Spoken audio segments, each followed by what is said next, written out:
Search is no longer just about keywords and rankings, it's about answers. As AI becomes the first stop in the customer journey, the game is shifting from search engine optimization to answer engine optimization. Are we ready? In a world where consumers expect instant, accurate, voice-activated, AI-generated responses, brands must rethink how they show up when no one's clicking, but everyone's listening. What does AEO mean for marketers, and how do we stay relevant when Google, ChatGPT, and voice assistants become the gatekeepers to our content? Marketing and sales are full of myths, misconceptions, and sometimes flat-out lies. Join us as we get out of the SEO echo chamber and explore the future of search, where answers, not just rankings, rule. Hello and welcome to the Rethink Marketing Podcast, where we aim to be two voices of reason in a world overloaded with automated answers and artificial intelligence. I'm Paul Frodge, joined by Mr. Marketing himself for today's conversation, the articulate architect of answer engine expertise, the AI era optimization, Colin Jeffries. Colin, how are you today? Oh, Paul, I'm feeling great. How are you? I'm doing really well. Looking forward to today's episode where we actually have a guest from our agency team, Bri Hadnot. Bri has joined us in the past, and looking forward to having her back to talk a little bit about AEO. Absolutely. Well, let's welcome Bri into the conversation. For those of you who don't know, Bri Hadnot is an SEO expert with a proven ability to boost search engine rankings and organic traffic. Her experience at agencies and with major brands like Four Seasons, Hyatt, Regency, and a mix of other institutions has given her a deep understanding of search engine algorithms and user behavior. She's passionate about crafting data-driven SEO strategies that actually get results. Bri currently works for Paul at Holland Ad House, and she's an SEO strategist there, where she is on the cutting edge of search trends and always ahead of the curve to get better search engine rankings for clients. Welcome to the show, Bri. How are you? Hey guys, I'm doing well. How are you? Doing really good. Looking forward to our conversation. Absolutely. I've been doing a lot of research and a lot of practice with AEO, and I'm just super excited on all the trends and the things we're learning. Absolutely. Yeah, we actually have conducted a couple AI summits recently at the agency, and I was very intrigued by Bri's presentation for specific AEO, and that's why we wanted to talk to her today. Fantastic. Well, why don't we dive in talking about the platforms and technologies that are really driving the need for AEO? We've seen the rise of OpenAI's ChatGPT. I think there was a little fright when DeepSeek rolled out. Now I know folks that I'll say businesses that are on the G Suite of services are really emphasizing the use of Gemini typically. And Google's shifting to entity search engine optimization. Bri, there's a lot going on here. Let's unpack the platforms and the technologies that this is impacting. Yeah, I will say you're absolutely right. There is a lot going on, and it's impacting the internet at large. So everybody's seeing differences. Right now, we already know that 58.5% of Google searches are zero-click searches. So people are already utilizing active AI search and using it as their answers. So people are noticing clicks are going down as they're getting answered a lot quicker just from the Google main page. In addition to that, we have about 4.5 billion visits to ChatGPT every month.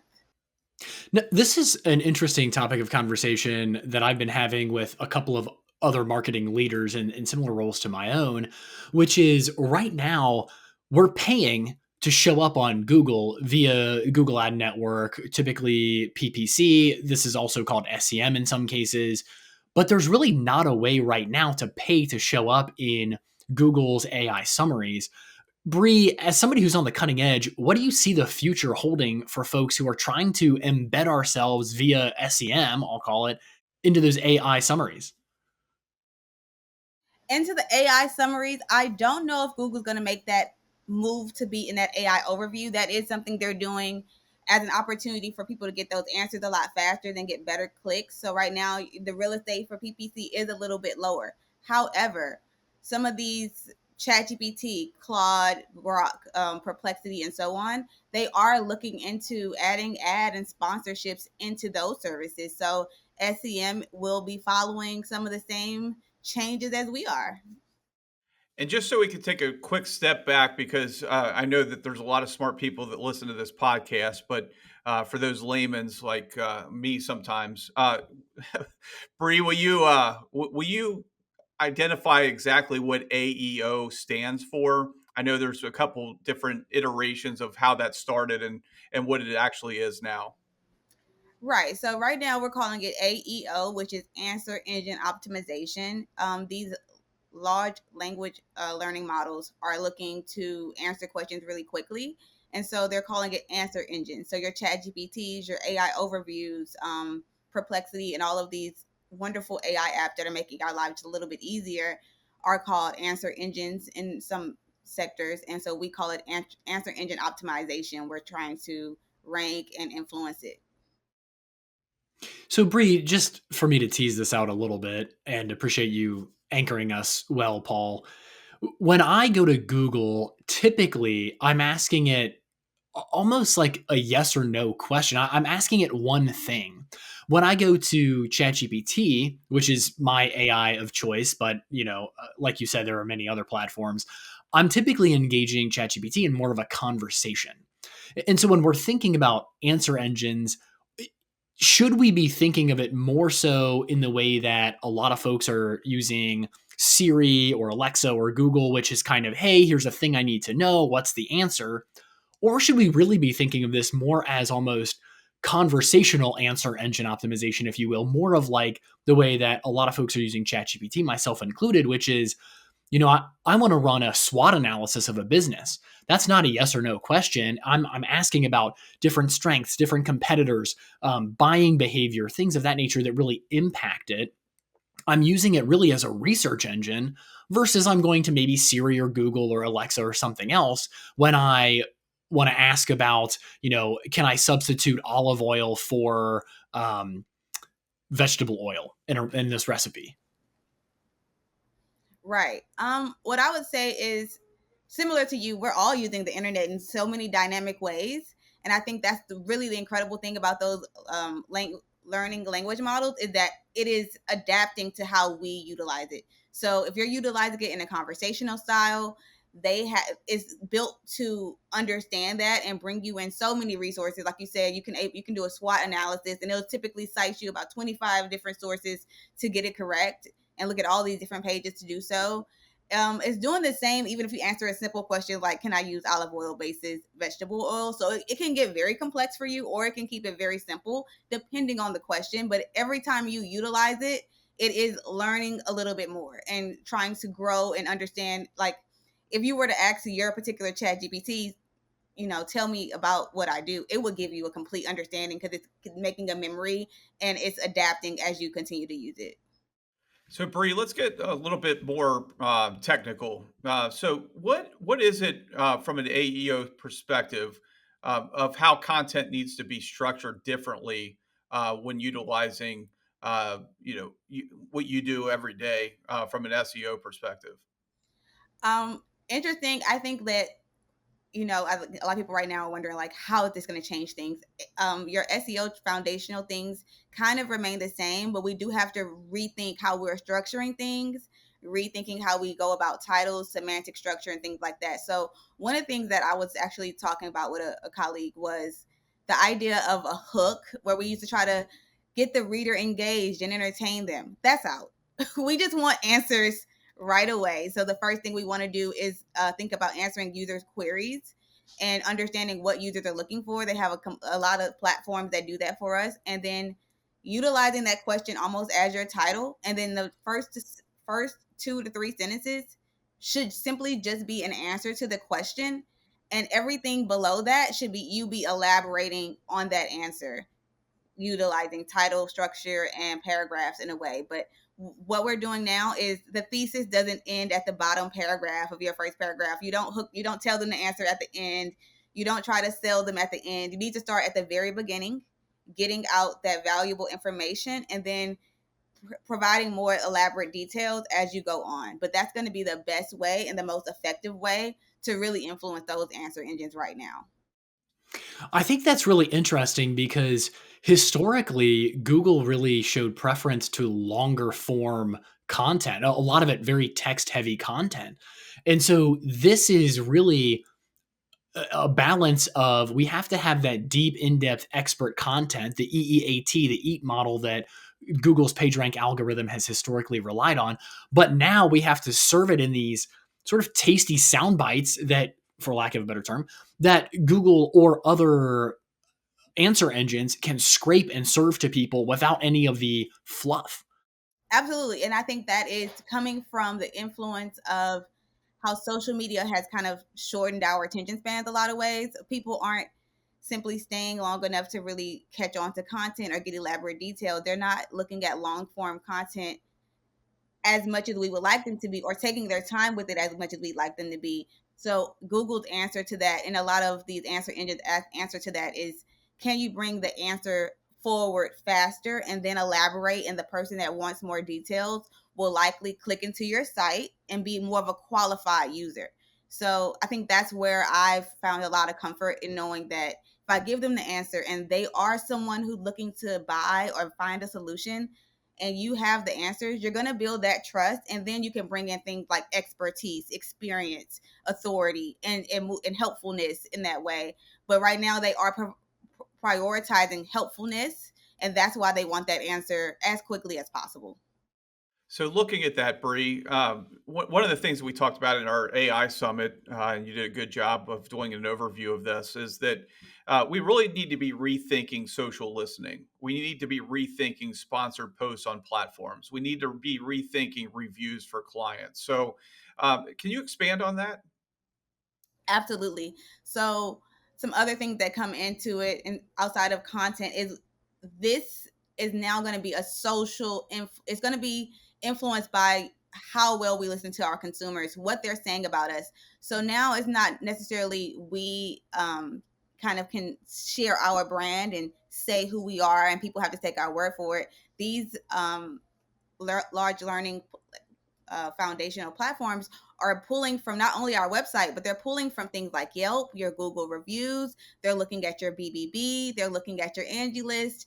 And they're not only saying, hey, you're here, you're showing up, but we also read all of your reviews and we've condensed it to tell you what you're doing well and what you're doing poorly. So when you go in and you say, who should I purchase my next car from, they might pull up 5 local dealerships, but they will also tell you, yes, this is a good person, but also think about this. These things could happen. People have said this. So your reputation isn't who you tell the internet you are. It's what the internet says about you now. And you need to be very thoughtful throughout the process, which takes marketing into almost the sales journey and understanding, hey guys, whatever happens on the sales floor can impact what happens in the marketing. It's not going to be two separate entities. People are talking about it and it's becoming a part of how people are making decisions in a very concise way. Bri, this is really interesting as well, because we have never had, as business leaders, as marketing people, as customer experience leaders, we've never had the power of AI before to analyze things like customer satisfaction scores, net promoter scores, et cetera, internal data. And so it's really neat now to, as a business leader and as a marketer, to be able to use AI to scrape and better understand the internal data, NPS, CSAT, et cetera, and then layer that with what's going on from a social listening perspective, like you just described. Can you think of any examples of folks who have been able to really match those together, and how have they been successful doing that? So one of the ways that we are kind of pioneering the way how we're kind of looking at this social listening, how we can impact it, is we're looking at things like reputation management. What are consumers saying about us, and understanding it in a real way? Because that information, as much as we can say this is what makes me unique as a business owner, that really does come from our consumers. So when we start understanding what it is that they love and find a pattern and a theme there, we can really, capitalize on it. And then when we find a place where we and every business has this, it's nothing to be upset about. But when we find an area like, hey, this is a weakness, this is something that's coming up, I think that the savvy business owners, savvy business leaders can tap in, make a correction, make a decision, and make that something that becomes a strong point for them, and they can move forward in a really powerful way. So though that reputation management kind of scares me as a marketing, I think it's really powerful information for a business leader working with consumers and trying to make the best possible connection with their clients. And this is, one of those areas where it can be very scary, especially for small to medium-sized businesses that have little reviews. If you've got 15 or 20 reviews and 5 of them are really bad, and the other 5 that are bad, you've been trying to get removed from Google for a year. That's where it becomes scary. But that's why we're encouraging as many reviews as possible, so that on the AEO side of things, that it can really digest those bad reviews that might be 5% and go after the ones that are, the other 95% that are really good reviews. So that's something that we've been encouraging that for years with clients, but it's even more relevant now. Absolutely. And I think that really speaks to the importance of being on all fronts with your customers. Are you texting them and soliciting feedback? Are you emailing them and soliciting feedback? If there's a point of sale, are you soliciting feedback then, et cetera? Because to your point, Paul, we can collect this information. Now we can analyze this information, and we can then correlate the learnings there with everything that's public facing. Our Yelp reviews, our, Bri, I know you have a background in the hotel space. So our Expedia, booking.com, our TripAdvisor reviews, and so on. How do we integrate all of these things together so we can actually get better, so we can leverage our go-to-market strategy more effectively, and so on? So very, very fascinating conversation. If it's okay with you, Bri, I'd like to pivot a little bit, because one of the buzzwords recently for Google, which is trying to transition into an answer engine, is entity SEO, where, Google's trying to get in front of, I think to a high degree, these LLMs. And instead of natural language processing, so to speak, they're really looking at how do we assign a value basically to each entity. And for those who aren't familiar, so Google might say that a coat is an entity that lives under the other entity of outerwear, that lives under the entity of clothing. Wardrobe and clothing are an identical or a very similar entity, et cetera. And so we used to see a lot of keyword stuffing, 15, 20 years ago, there was a lot of keyword stuffing. There was a lot of, the old joke, right? Like a search engine optimizer walks into a bar, bars, pub, public house. Like we've heard stuff like that where, we as SEO, we just try to cram all of these similar now called entities together, so that way when someone's searching for something that's relevant to us, we're showing up. So Bri, I'll hand it over to you. Like how should somebody like me or like Paul or a small business owner, how should we think about entity SEO relative to answer engine optimization? Well, absolutely don't do that. No keyword stuffing.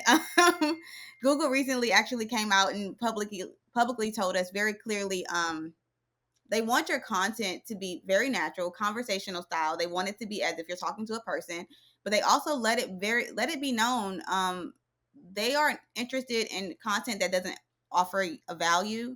They're not interested in content that's not original. And they're not interested in content that seems to be, basically they don't want you kind of scraping these answers from someone else's content or from AI and trying to make it something, or they don't want you keyword stuffing. They want you to just be very honest and authentic about what you're doing. I think that it's almost as if Google's saying make it simple. Make it simple, tell the people what they need to know, tell them the truth, and share your product. And I think if you're doing that, trust is a part of what their principles are. So I think they want you to be helpful. They want you to have some background in it, some experience in it, and build trust with your client. But they don't want you to do these kind of black hat practices that we used to do in the past. They don't want you kind of, I think, right when ChatGPT first came out, people were like, I'm gonna put 20 pieces of content out about this one thing and then watch how this product sells more. Google has already said, like, don't do that. We know it, we can identify it, and it's not going to work for you. The one thing that it does like is when you're doing your schema markup. That's one way you can kind of influence it well. So make sure you're doing your coding. But aside from that, they want you to kind of be very honest with what you're doing and the practices that you're bringing. Well, I really like it because, when it comes to asking, a close friend, a neighbor. You see that all the time on social media groups and Messenger, and you see it on the neighborhood groups where people are saying, "Hey, I just saw it yesterday. Looking for somebody to pressure wash my driveway, looking for somebody to clean my windows. Who has a good referral?" And then you look at it from maybe a financial side of things when you're, going to your financial advisor or to, an attorney asking expertise advice. That's where it seems like it's going, is trying to get to the answer as if you were asking a friend or an expert. And, just having, you as a business, or you as a brand, or you as a professional service advisor, to be there when those questions are asked is really where this is going, in my opinion. Absolutely. So yeah, like you said, they're going on the internet and they're asking the same questions they might ask a friend, or looking for those answers that kind of elude us, and they're pulling sources from the people with the most experience in that background. So an older website is going to have a big impact. They're looking for someone who's an expert. So the clients who are, noting we've been doing this for X amount of years, we have experience in these things, our accreditations are here, and being very transparent with that, are going to see a benefit in terms of how often they're shown an AI overview. And those who have really good reviews. I know it's kind of like the people who are like, I wasn't getting reviews, or I have some bad reviews, they're kind of flustered. I don't think it's going to be a complete, left out if you can't fix that right away, but it's something to work on. But it is also, you think about it as it has a lot of real estate, even when you open Google now, and they are going into an AI mode that is going to be the new Google face. But yeah, already so much real estate on your page goes to the AI overview. And this is something that I kind of see as a winner takes all. It's about 3 links up there. So if you're not one of those 3 in one of those queries, you kind of get left out, because people aren't really going down the page as much as they used to.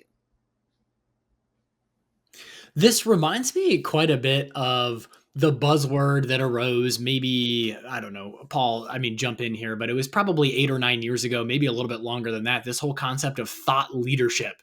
How can you be the expert in your category? How can you be the person about this industry or this philosophy or what have you?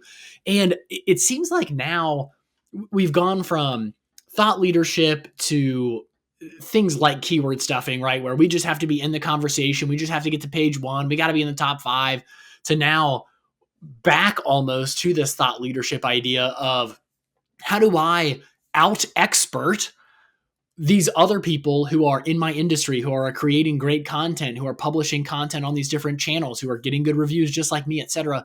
It's almost like our go-to-market strategies have to incorporate this, again, for lack of a better term, thought leadership designed for these answer engines, versus historically was just like, oh, here's our go-to-market strategy, and we're going to bolt SEO on as almost as an afterthought. I agree, Colin. It's also looking at it as the opportunity for referrals, warm referrals. It's, every business out there is looking for somebody to refer their business.